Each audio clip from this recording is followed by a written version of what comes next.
G'day and welcome to the second episode of So We Think Talking Racing with Ben Way and myself, Emma Freedman. And before we get into this great program that we've got on offer at Caulfield and Randwick this Saturday, it has to be said, the guy to my right is an absolute trooper. He's lost his voice throughout the course of the week, but he still fronts up for today's podcast. Ben, how you going? Yeah, people have been praying for this day. And it's finally happened. The lengths that people will go to for a Strepsil sponsorship is ridiculous. But there is a horse racing reference, actually. I'm feeling very much like a donkey today, a little horse. Well, let's try and get you feeling up to being a thoroughbred. Okay. With a few things that we've got going on. Before we get into the interview that we are going to bring you today, because we have recorded that and you got through that pretty well.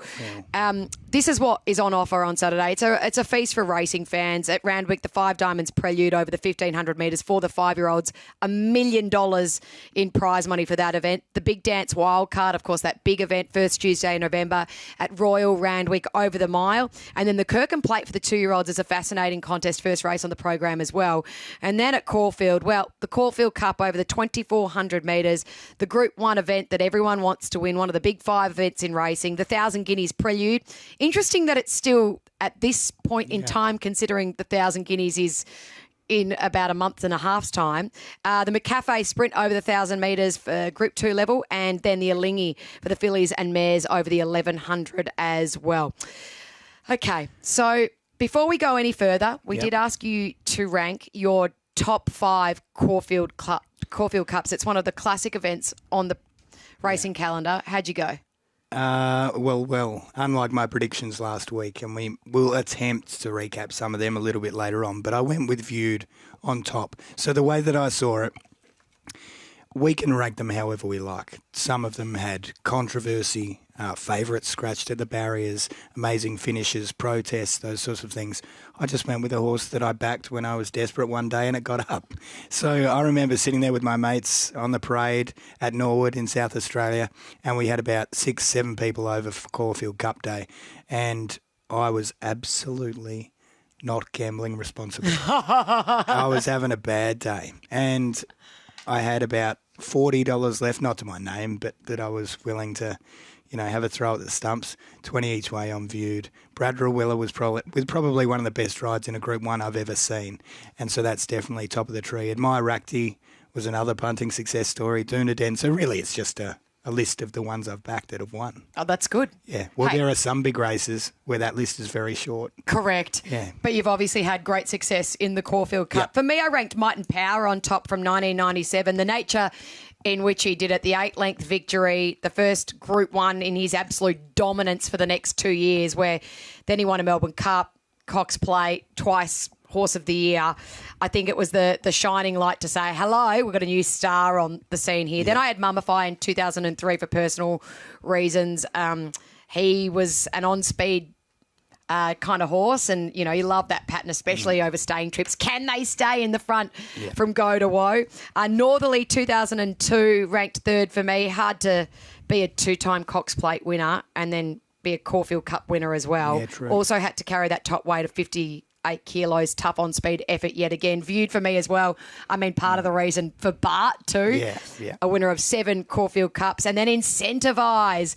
We just didn't get to see the absolute best of this guy. His career was cut short due to injury, but that Caulfield Cup in 2021 just gave us a peek into his talent and how brilliant he was. It's a phrase that gets thrown around a bit too much these days, but he was just beast mode that day. Nothing on earth would have beaten him in that race. One of the shortest priced favourites in Caulfield Cup history to win. Okay, so let's recap what did happen last week with our selections. Predictions or selections?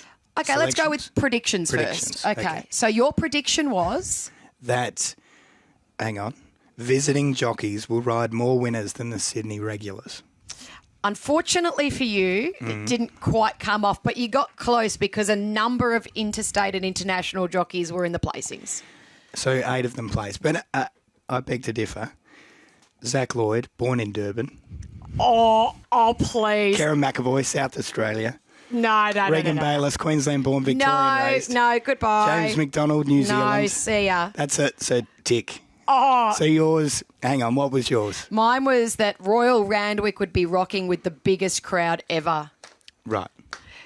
In modern times. Oh, hang on. Hang on.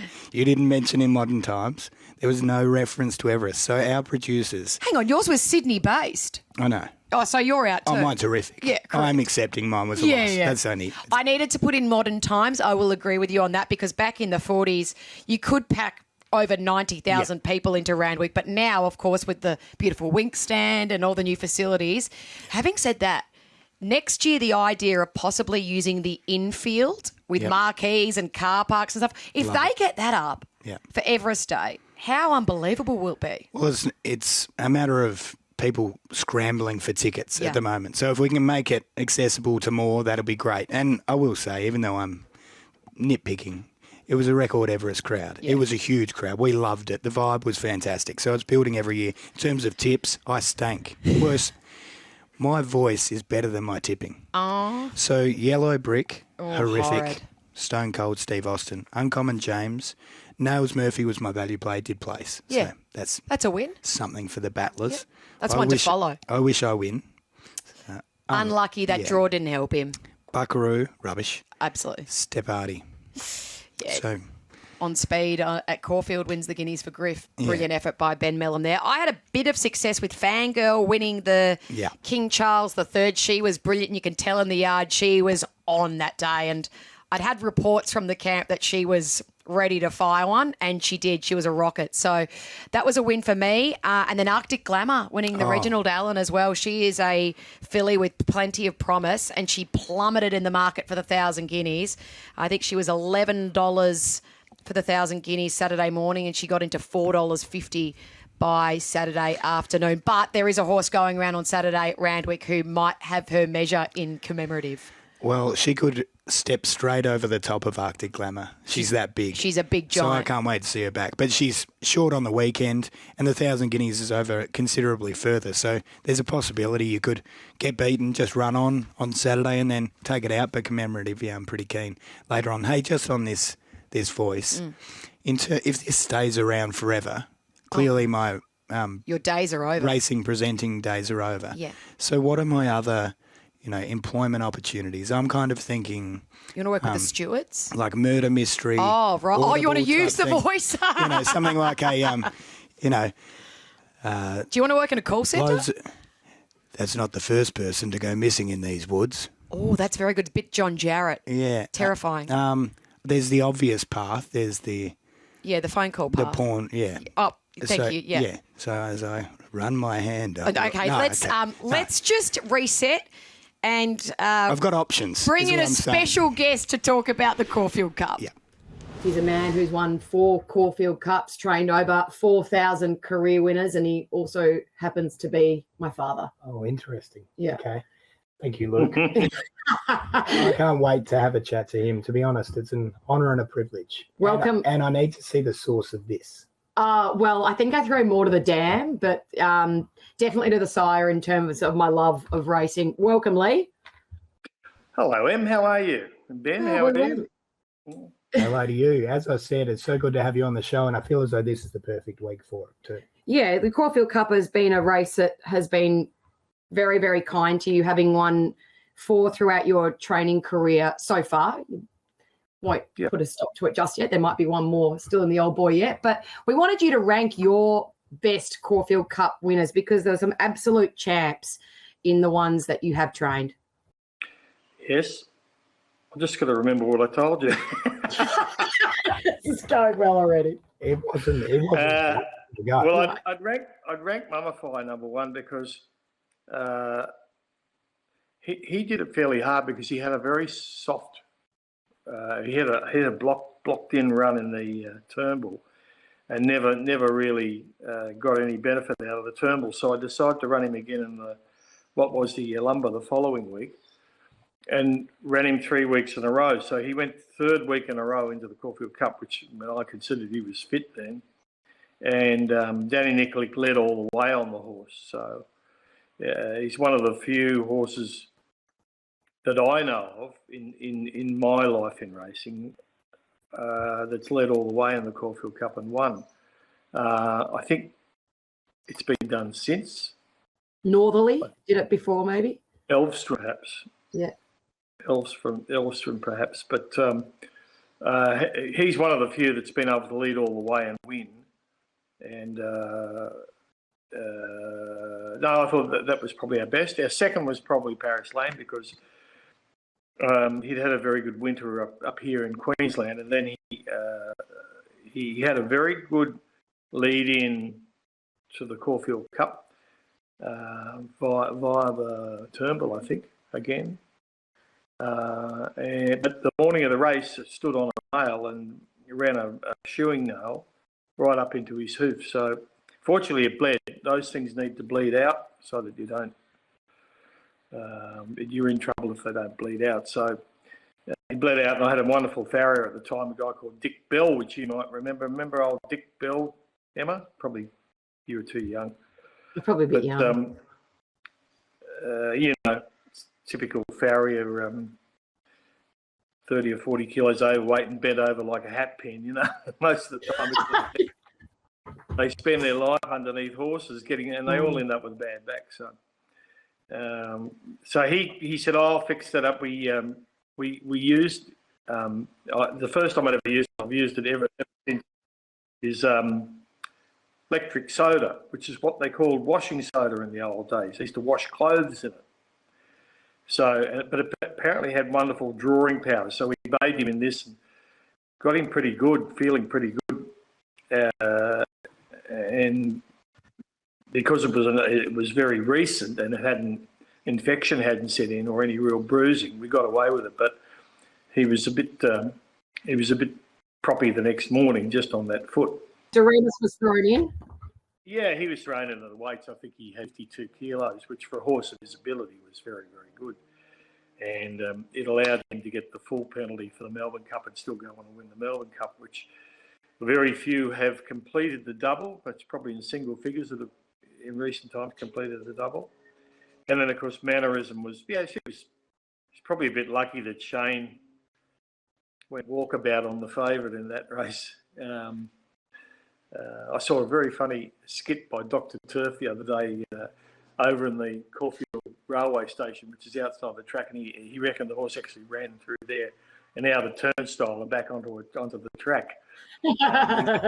He went that wide on the horse, which wasn't actually true, but but he was Vianda Cross was probably unlucky to run into her too, because she, I think, being a mare, she only had about 52 or 3, and he'd been the unlucky 3-year-old of his year because I kept beating him with naturalism in the Rosehill Guineas and the AJC Derby. So he obviously attracted a lot more weight than her. So yeah, that's how I'd rate the 4 of them.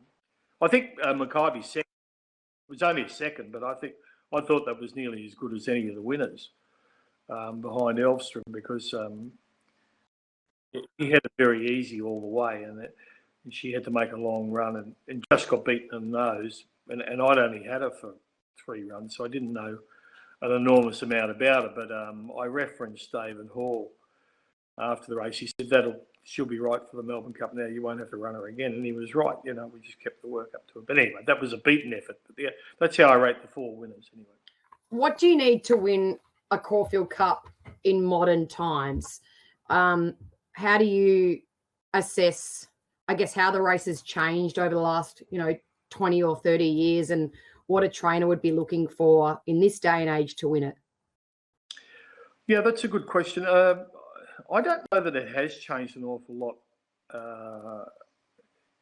in terms of comparing it to the Melbourne Cup, which has attracted a lot more European horses. I mean, European horses do run in the Caulfield Cup. European horses have won the Caulfield Cup, but it doesn't attract the volume of runners that the Melbourne Cup has attracted, and therefore it hasn't been kind of affected quite as much as the Melbourne Cup has.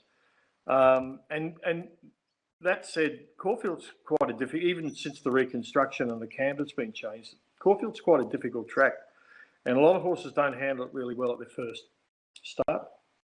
So, okay, I think you need a horse that can handle the track. You obviously need a high-class stayer. That's number one. You need a horse that's probably got a rating up around 100 106 to 10 minimum to be able to win it these days, because the rates are compressed, so you need a high class horse, and with obviously a little bit of weight for age form helps too. And then that, if you get that big weight drop from your weight for age mark back to your handicap mark, then you're in business. And that was what that's what Mumify had. He ran second to Lonhro in the what was the Yalumba, which I think now they call what do they call it Saturday? Something else. The 2,000 metre weight for age race. Caulfield Stakes originally, then the Yalumba. So he ran second to Lonhro, beaten about a length, and then dropped 7 kilos, I think, in the Caulfield Cup. So, barring incident or bad luck, that horse was going to be extremely hard to beat. So that's the other issue. If you get a well-weighted horse that's pushing forward with really good staying form and has the potential to go to maybe 115 or 120. I'm sorry, I'm talking ratings all the time, but having spent 3.5 years in Singapore, everything's about ratings, and so that's how I compare horses. You need a horse in that range. It doesn't necessarily. People say, "Oh, hasn't won over the trip." That's not really of much interest to me, because I've rarely found that a horse that can run out a very, very strong 2,000 metres can't run 24. You will get horses that do. I've had a few in it. The Marble Horse was an example. I think he started favourite in Might and Powers Cup, and he was a brilliant horse at 16. He won a Toorak and he won a Turnbull Stakes, I think, and a Craig Least or Maccabi Deeba Stakes, but he just couldn't get 2,400. But that's usually that doesn't work. And a lot of horses have jumped straight from 1,600 metres to the 2,400 and won it, like Might and Power and that mare of Nick Collins years ago, gone dredging him up now. Yeah. But so encapsulating it, you need a high class horse. You need a horse that's probably beaten the handicapper at the weights. You need a horse that can get round Caulfield well, and it's preferable to have a jockey who's brilliant at Caulfield too. So when you see blokes like Damien Oliver have won, I think he's won 4 Caulfield Cups? Yeah, 4 or 5. Yeah, 4. Yeah. He's won a lot of big Group 1s around Caulfield. He knows that track very well. Not that he's the only one, but it does help to have a really good Caulfield jockey. And that sometimes has in the past eliminated a few of the city jockeys. Not anymore, because they swap and change between cities depending where the races are now. So, but years gone by, you probably think twice before you put a city jockey. I think I've heard before Caulfield Cups have won many starts before the actual Caulfield Cup itself, in terms of how you manage the ratings and avoiding the handicapper but still getting into the race. Did you ever have a horse that you thought you're sort of trying to manage its handicap? Did you have a horse that you didn't quite get into the race where you thought, I missed an opportunity here? It probably would have gone close. You mean I screwed up? Yeah. I have screwed up a lot, but I can't actually think of a horse that I said, if we'd have managed that better, he'd have won the Caulfield Cup. It's a balance, though, isn't it? It is a balance, because you can overdo the autumn and you can get a high rating, but then you're probably a tired horse, and you're probably like 56, 55, 56 and above in a Caulfield Cup is a lot of weight. It doesn't sound like it, because we see them going around with 59 and 60 at midweeks all the time, because the weight measure has gone up. But 55 and above is a big weight in a Caulfield Cup. So, if you look at on balance, the number of winners percentage-wise that carry 55 and less than 55, it's quite high. Quite high. When you get the Northerlies, the Northerlies can carry 50, whatever you carry. And I think if he runs, I don't know where he's drawn, but I think, I think the horse Saturday to beat is Gold Trip. I've never seen a horse win it. Even though he's going to carry 58.5? He'll carry it because he's a high-class horse who won a Melbourne Cup. Yeah. And as I said, I've never seen a Turnbull Stakes win in years like that. That was extraordinary. As easy, yeah. We're speaking about your Caulfield Cup wins as if it was 5 lifetimes ago. It wasn't necessarily, but you are now up in Queensland, and you had a couple of Bow Desert Trialers. Oh, here we go. Yeah. Getting into the trial files. What did you like? I'm always fishing, so You're a trial perv. binding and open-minded. He had at the Bow Desert Okay. Trials on Saturday. You're right in his Yeah. wheelhouse. Now, Yeah. look at your eyes light up. Yeah. Here we go. Open-minded was sent up to me by Dream because Anthony had him, and he was quite a good horse in Melbourne. I think he's got about 5 wins in Melbourne, and he's got placings behind some very good horses. But he's been out of form for a while, and the team thought it'd be better to give him a try up here in the warmer weather, and he's done very well. But his first run for me said I've taken all the gear off him just to have a look at the horse, and Dave tells me that I shouldn't have taken the blinkers off because he goes really good in the blinkers. I said, well, look, he trialled good without him, and he's a different horse. He's older now, so we'll have a look. So yeah, I think he'll run well. I think he'll run well. And the other mare's she's quite a useful mare, but she usually takes a run or two to hit a peak. Like she'll run on well, but she'll probably say, oh yeah, well, I'll have something on her next start if that helps you. Well, she was once maybe an Oaks prospect. Is that right? Well, only in my mind. I don't think she could run the trip. I ran her against some of the better fillies in the winter, and she wasn't up to it. But she's the sort of mare, if she's placed correctly here, she's a say you think there too, so she's going to get better as she gets older. And she'll win 5, 6, 7 races, which most mares can't do. So she's a useful mare, but she's probably not an Oaks filly. Or wasn't. To finish with, because I'm going to save your voice. All right, so you think Gold Tripper will be hard to beat, but using your recipe and your theories about ratings, about dropping weight from possibly a weight for age start in the start prior, drawing a good gate with a jockey who gets around Caulfield pretty good and gets the 2,400 metres, not necessarily on paper, but, beyond the 2,000. What's the other selection? Probably Salcombe. I thought its run was a couple of its runs have been outstanding this time in, and he's winning the Queen Elizabeth back in the last spring was outstanding, and his horse has just been bubbling away. I think he's been favourite for one or both of the Cups off and on for quite a few months now. So, and knowing Chris's ability to have those horses ready, I think he's probably the big danger. But I really like Caulfield Cup, Melbourne Cup winners going back to the Caulfield Cup the next year. If you go back and research that, the hit rate's quite high for the number of horses that have done it. Like Dunadan did it, and a couple of others I can think of in recent times. Viewed did it. The back to front. You often think, they'll do it Caulfield Melbourne, but they often do it back to Caulfield. Yeah. Yeah. So that would be my tip. I haven't looked at the field yet, and I don't know where he's drawn, but I don't think it really matters with him because he gets back midfield or whatever anyway. So yeah, for sure. Would you like to say No. thank you for joining us, Lee? Thank you for taking us through your favourite cups of all time and for giving us a tip for the classic on Saturday. Better get our mate to the vet. I think he might have herpes. Mate, I reckon he needs to go now. I'm in trouble. One day, Lee, I'm going to interview you where I can actually ask you a question. Thanks, Dad. See you guys. Well, it's been a day on So We Think, and I've got to give you a round of applause. We have shortened today's edition of the podcast because you need to rest your voice, big guy. You need to be rested up for a big Saturday of racing, but also for next week's edition as well. Yeah, I'm hoping that I'll be back. Everyone's telling me it's 4 to 5 days of honey and lem sips and those sorts of things. I do want to say I feel a little bit bad because you get to speak to your dad all the time. Is this show cursed? Is this show cursed? We get to speak to what's going on. You get to speak to your dad all the time. I do. I don't.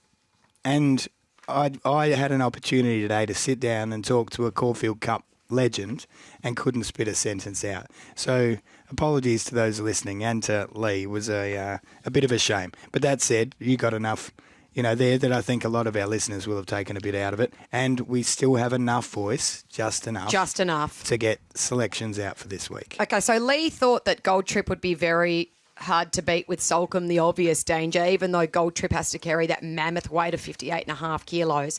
Let's go through our Saturday selections, thanks to Bet's friends on the Tab app. I will start. My best of the day at Caulfield, Riff Rocket. We spoke about him last week. He is a rocket, this horse, and I think over the further trip he'll just continue to improve and exert some dominance. So it's my best of the day. What price, sorry? What am I, about $1.40? $1.40, yeah. Yeah, I think yours is not far off either. It's even money, so more than double. My value pick of the day, race 4 at Randwick and Queenmaker for Edward Cummings. Yep. I think she's a big chance of sneaking into the placings, and that's the value of the value pick is just got to finish top 3, hopefully. Okay. My Caulfield Cup winner, yes, there's a family leaning, but I think he's going really well. The weight drop will help him as well. He definitely gets over the 2,400 metres mark. Zara in the saddle without a fight. And then in the Five Diamonds, Democracy Manifest, not just for the name. Mostly the name. But he's definitely improving and he's definitely a progressive type, already a Group 3 winner. Yep. Let's get to this $1 million Prelude race and see what he does. Okay. My best of the day, commemorative, the Godolphin runner. Can't wait to see her back. Fell in love at the midweeks. She is just a giant and she will win the 1,000 guineas. Prediction now. Oh, you're putting that down now? Yeah, okay. Notch it down. Okay. Value pick of the day, Bizarro, race number 10 each way. Caulfield Cup winner, Montefilia. I've never been a huge Montefilia fan and she's burnt me a few times at either end. Either I've backed her and she's failed or I've backed Yamal and she's gone straight past. Wasn't that hard? But the more I watch that last 100 metres and the more I watch last year's Caulfield Cup, the more I'm like, she was there. She should have won last year. She's a 4-time Group 1 winner. Yeah, so I don't know why I'm understating her, Yeah. but everyone is because she's at double figures again. So, and the Five Diamond Prelude winner, I'll go with Coateal, who was desperately unlucky last start.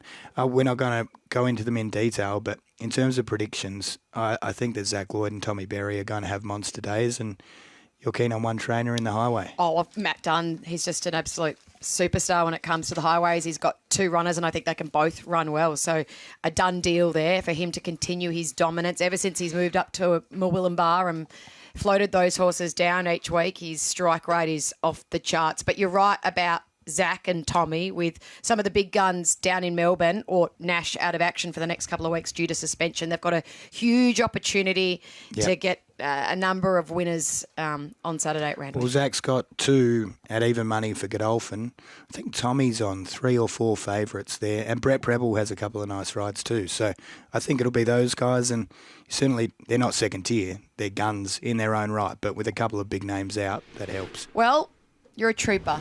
Thank you for putting up with us listening at home because, I mean, it's been an interesting listen, but I'm proud of you for pushing through. I feel for everybody involved that's had to listen and piece together this podcast because I have been a broken man, but Everest Carnival does this to us. It's a big event and it takes, a little bit of strength to get through. I'm a fallen soldier. I haven't made it through, but you're still going strong. You know what they say? You've been able to carry it. What goes up must come down. Well, I must have been really high up. Oh, I think Because, geez, I've had a fall. I've had a fall. But Hey, anyway. thanks for joining us. We will be back with voices much more intact next Thursday to take a look at all the great racing at Moonee Valley and at Royal Randwick. But in the meantime, gamble responsibly and happy punting. What are you really gambling with? For free and confidential support, call the number on the screen or visit the website.